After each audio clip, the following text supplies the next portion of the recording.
You ever notice, like, this is the movie season for the Oscar winners, and there's nothing? No one says, oh, you got to go see this movie? Point Break comes out Christmas Day. In the terms of Oscar films, there's not one that we're talking about this year. Yeah, I have not heard any big buzz like, oh my God, this drama is so moving. Nothing. They might as well just fucking give it to Iron Man and say this is the best movie.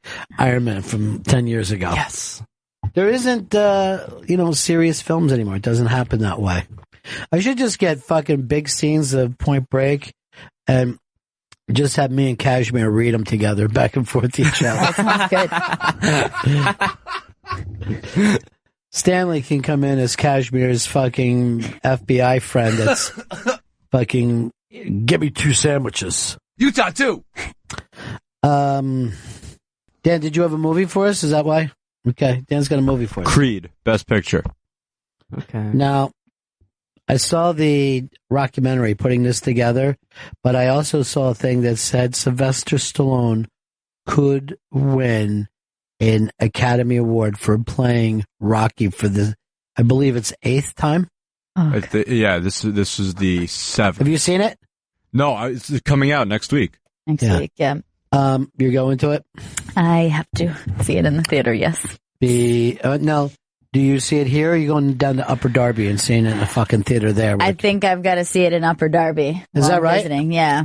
He's very excited about it. Do you know how lucky you are to see a Rocky movie in Upper Darby? I know. He's very excited about it, and I think he said he has seen, I believe he said he saw every Rocky except for the first one, like in the theater, every single one. Yeah. Well, there's this documentary that's on demand right now that goes through each Rocky, and Stallone's on there. And I'll tell you this, Stallone is a charming man. Like, I was fucking sitting there watching, I go, what a charming guy. And he looks great. He just looks great. He's like, this is what we're trying to do. Adrian's dead. Rocky's, he got waiting room. And then Creed's son comes along, and Rocky has to trade him. And Paulie's dead. Sure. Madge is dead. I ain't got no locker, Mick. I ain't got no locker, Mick.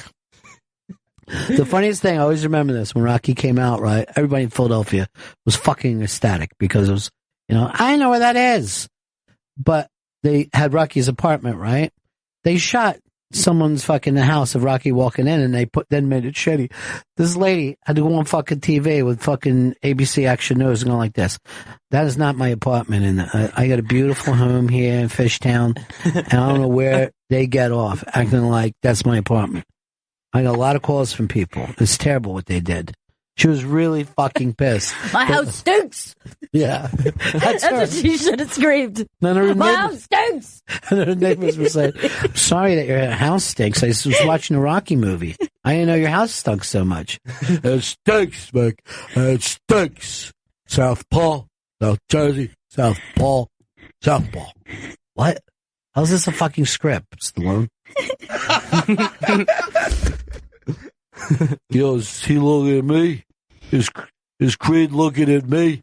You're just like, we just saw Taxi Driver the year before. Why? How could you put is he looking at me line in this? A hard rain's gonna come. Let me tell you, Big. I hit beef, fish down, Ron. I ate an egg. I was quite on the set. In this scene, I'm eating an egg raw. All right? And action. Did you say egg roll or egg raw? All right, you just talked on it. I'm not going to eat an egg roll. Rocky would never eat an egg roll. It just kind of sounds like you're saying egg roll. It's an egg roll. Okay? Quite on the set. Close up on the egg roll. Why are you laughing? I'm trying to shoot this scene. In the background, Apollo Creed is making fun of him, calling him Italian. And then I go down to the shipyard and I threaten to break somebody's stomach. Creed. He handed in the script for Rocky, right? They said there was only 3 pages. And he wrote it in longhand. One scene just says punch. Yeah. Yeah. Punch, punch, punch, punch. Punch, blood, punch. I want to shoot this. Egg roll. Close up on the egg roll. This egg roll steak. No matter what it is. I got 2 turtles, shell and shark. Like wordplay. Let's get Andrea to look uglier and homelier like I'm. And then later, guys will tell me to take her to the zoo because she looks like a retard. All right? Politically correct. I'm going to punch. In this scene, I punch, and I get punched a bunch of times. And it ends with me punching. What's up, what was it? Egg roll. Give me an egg roll.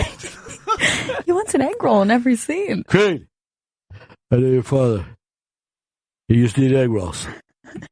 No, he didn't, Rock. Mick's dead. Paulie's dead. Andrew's dead. I'm the only one getting paid. I had a son in one movie, and then he went away for some reason. He got mad at me in real life. He won't do it anymore. Will Polly's robot be in this one? It did not work out. Paulie's robot was the worst fucking thing ever. Paulie had a giant toy. Why he called it a fucking robot? And everybody in Philly, you're going to fucking see 1977 lines. That's how people are so fucking excited. They're going to be lined around the fucking block, and they're going, look, we have plenty of screens for this. I didn't see the Rocky sequels until I was like well into my 20s. You know why, right? I refused. Yes, he would not let me. And I'm telling you, it ruined everything. I saw that robot and I was like, what the fuck am I watching? I was like, that was a great movie. Rocky was a great movie. I thought Rocky, I wouldn't even go, I would say that Rocky is a great film. It's a film / movie. And it's everything, you know, when you, in Philadelphia, when you have a dream and then people say, oh, no. Don't have a dream, you'll get hurt. So have nothing, right? That rang true to everybody who lived there. We tried to stop our own dreams and crush other people's. And then when Rocky's dream was not to be the champion of the world, but to fight the champion of the world, just to see what it's like to show people I can fight the champion. To go the distance. Yeah. Now, the second that he said, I'm going to be the champion, it changed it. You know what I mean? Yeah. He was Chuck Wepner. He was a guy who, if you didn't see him coming and you weren't ready, he could surprise you. But if you were ready, you would beat him. You know? Here's the other thing I loved about it. Apollo Creed is the villain of the movie and not a bad guy at all. You know what I mean? He just represents something better than you. Something more talented, something smarter, something that you can't even aspire to. But if you get lucky, you could catch him on the fucking chin. You know what I mean? It's so great. You do not hate Apollo Creed. Mm-mm. You don't hate him at all. It's, I don't know how many times that can happen in a film, you know? Apollo is great. But he did not fucking know that this idiot from fucking South Philly was coming in. It was perfect. The perfect movie. Now to fucking shit on that, you know, okay, go take the money. That's good. But it's a sin. They even said in this little documentary, Apollo represented hype and showmanship. True, he did represent marketing and all that, but he was also a great fucking fighter. He was Muhammad Ali. You know what I mean? He just wasn't training for this one fight. Yeah. But he was great at business and hype and marketing. But make no mistake, he was the champion of the world, and he did deserve to be the champion of the world. Yeah, they very easily could have taken that film and like Emperor Has No Clothes thing where he was all hype and there was nothing, no substance behind who he was. No, fucking Apollo Creed come out of the corner and was just fucking lighting him up. Just fucking 3 rights in a row. Boom, boom, boom. And you're like, oh shit, I really did think he was going to win. You know? And then when fucking Rocky knocks him down, you're like, what the fuck? And then the best fucking scene at all, it's the end of the movie. And fucking Rocky's just getting sliced the fuck up. And he goes down and he gets back up and you just see fucking Creed's face like shit. Like, I don't want to fucking keep doing this? You know, I'm fucking exhausted. I hurt. And this motherfucker is making it worse now by getting back up. I should be done. Great movie. Then his chick runs to him, and they're going to have that forever. That should be it. The freeze frame there is what people thought of as the American dream. There's no mistake that when you get to the later Rockies, we're fucking entering the Reagan years where the American dream became something else, you know, where it became about, oh, how much stuff do you have? Does your brother-in-law have a robot? You know, I thought he got off track, but I thought the first film was fucking fantastic. I love that end with Adrian, and she runs into the ring, and he's like, what happened to your hat? Just like the smallest little thing. She loses her hat in the crowd and all the commotion. And you know that they probably shot the thing before coming down. They had one shot and her hat fell off. He's like, what are we going to do about that? We can't reshoot it. What if I'm drinking an egg raw when she gets here? I mean, he really looks retarded when he's looking for her. You're like, oh, God, please. Just stand there quietly. You're going to see her sooner or later. She's fine. You're the only one who's been in a fight. But you know, here's the other thing I like. The Shylock in the movie is also a good dude. You know he's what I mean? great. He gives him money. He wants to see him do good. Super supportive. Yeah. He's totally fine with, like, I guess I can't break thumbs for you anymore. Go ahead. Yeah. You go for your dream. You go. Yeah, follow your dream. Yeah. I'll be here literally supporting you. Not trying to bleed you dry. You know, not trying to go, oh, this guy caught a wave. How do I get on the board with him? No, he's like, go ahead, Rock. Go for it. Amazing. I'm sitting here with this hooer. Go for it, Rock! That's what he yells.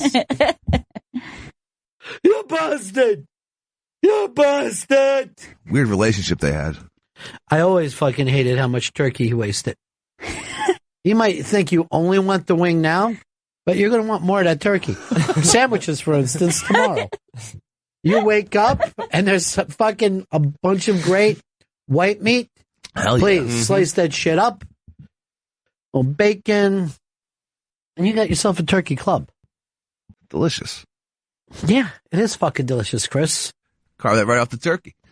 John, North Carolina. Hey, Ronnie, how you guys doing? Don't worry about how we're doing, John. You worry about Ronnie, yourself right now.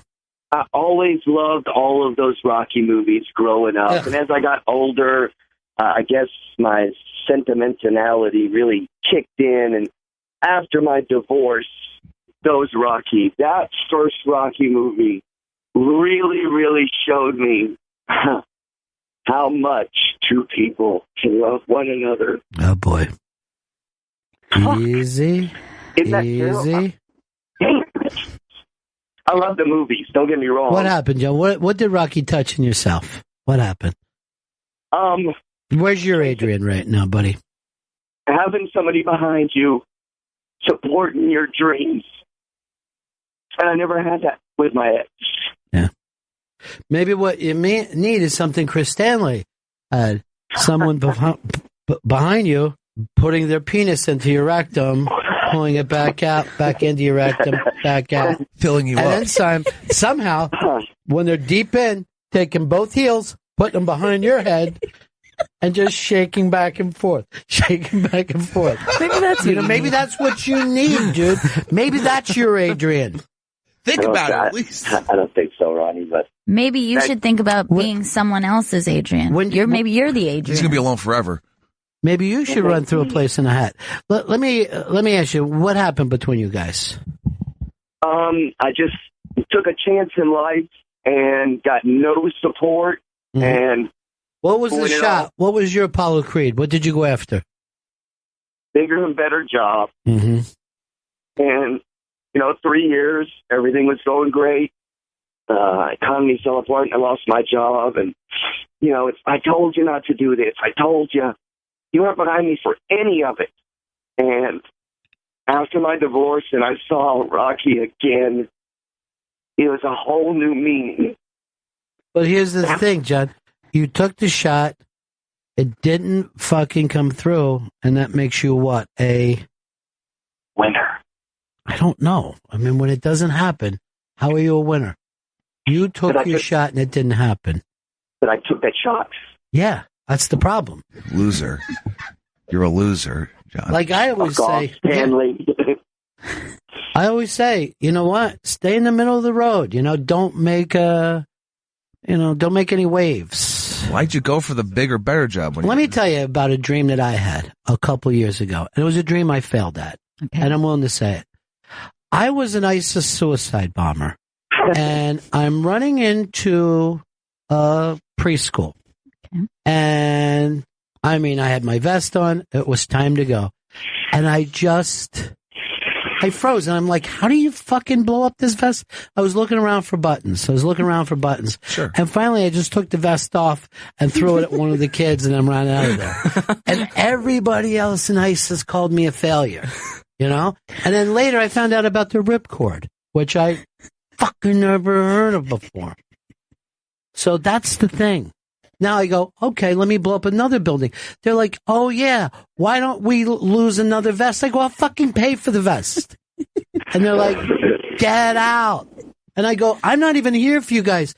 I am here for Alan. And they're going, Alan? His name is Allah, you fucking dick. I go, you're the dick, dude. Everybody doesn't blow up the first time. All right? It took me 7 times to get a driver's license. Now I'm just supposed to blow up a vest anytime you want to? So that's what I'm saying to you. You fucked up, dude. You didn't blow up your vest. But you went for it. All right? There's another guy out there for you. Get some.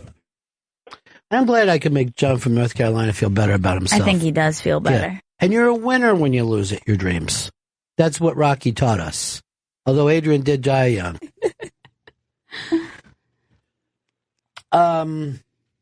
Here's our old buddy John in Mass. Haven't talked to him in forever. Hey, John, what's up, buddy? Hey, buddy. Sorry it's a little late, but that John from North Carolina's big dream for today should be coming out and telling the world he's gay. I don't know why he wants someone behind him, but what is it about everybody wants a woman to support them, right? What? They finally found a cheerleader. Yeah. Like, if I was, let's say if I was a housewife and stay-at-home mom. Okay. And my husband came back and started bitching about his day. I would have to say to him, I know nothing about the accounting business. I don't know why you're bringing this up to someone who can't help. Why don't you find a mentor in your line of work? Don't know, don't care. Yeah. And don't bring your job home. Did I tell you about the dishes I did today? No. Is that so hard to do dishes? I say this, get paper relaxing, plates. actually. If it's such a fucking pain in the ass, get paper plates. That's how I do. That's not eco-friendly. I don't care about the eco. I'm on this side of ISIS right now. Not with everything, but a lot of stuff. I don't want to say, this lightly, but you've kind of come off as a flip-flopper today. You're for them, you're against them. I go back and forth. Yeah, I mean, it's a complicated issue. I don't think any of us know where we stand on ISIS.